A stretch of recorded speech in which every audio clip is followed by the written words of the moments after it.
Like we have studied about the facts in the previous video of mine, today we are going to discuss something very important, that is nervous system. I am sure by now you must be aware about this term nervous system. क्या आपको पता है कि आजकल message भेजने का सबसे instant तरीका क्या है? That is mobile phone.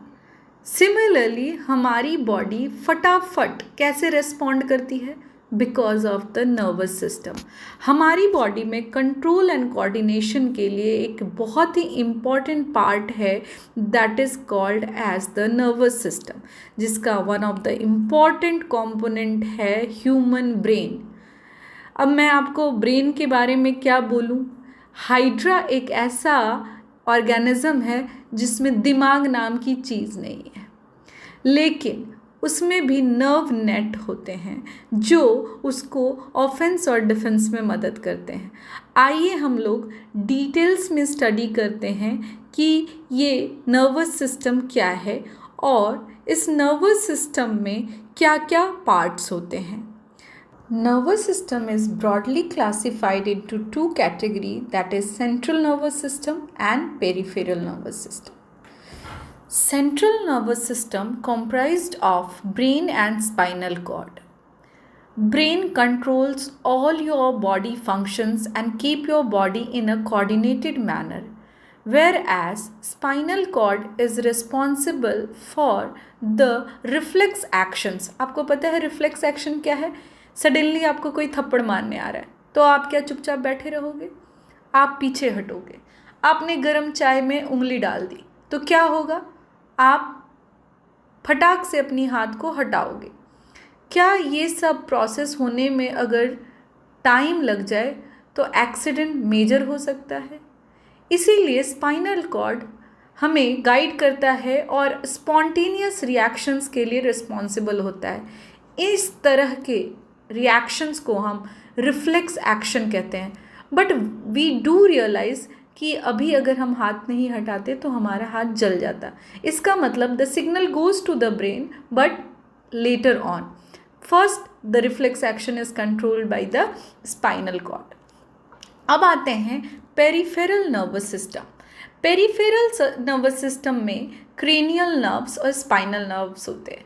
मुझे पता है कि आप लोग जानना ज़रूर चाहोगे कि क्रेनियल नर्व्स कितने होते हैं ह्यूमन में और spinal nerve.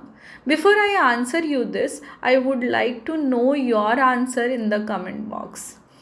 Okay, now the peripheral nervous system is further divided into autonomic nervous system and the somatic nervous system. Before I discuss about the autonomic nervous system, first of all, I'll tell you about the somatic nervous system. Whatever your locomotion or movement is under your control, that is the voluntary action, will be controlled by the somatic nervous system.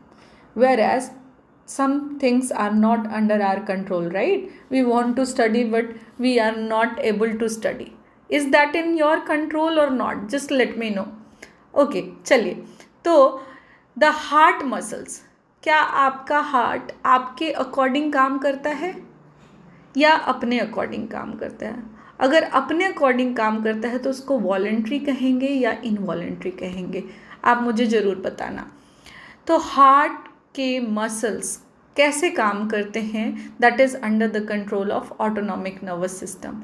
आपके stomach में क्या आप कहते हो उसे कि वो अपना काम करे? नहीं, तो वो अपने आप अपना काम करते हैं. क्या आपके बॉडी के ग्लैंड्स को आपने गाइड किया है कि उसको कब हार्मोन सिक्रीट करना है?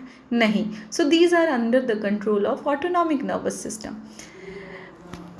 Autonomic nervous system also prepares your body for the emergency situation. अब emergency situation क्या है? टीचर में आए और उन्होंने कहा कि आज आपका टेस्ट है. अब बताओ, the heartbeat goes high और slow. Just let me know कि आपका fast होगा heartbeat या slow होगा.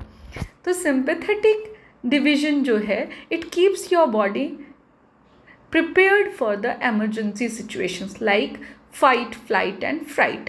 Tell me which hormone is known as the 3F hormone. And parasympathetic, something should be there to calm you down. So for that your body has parasympathetic nervous system.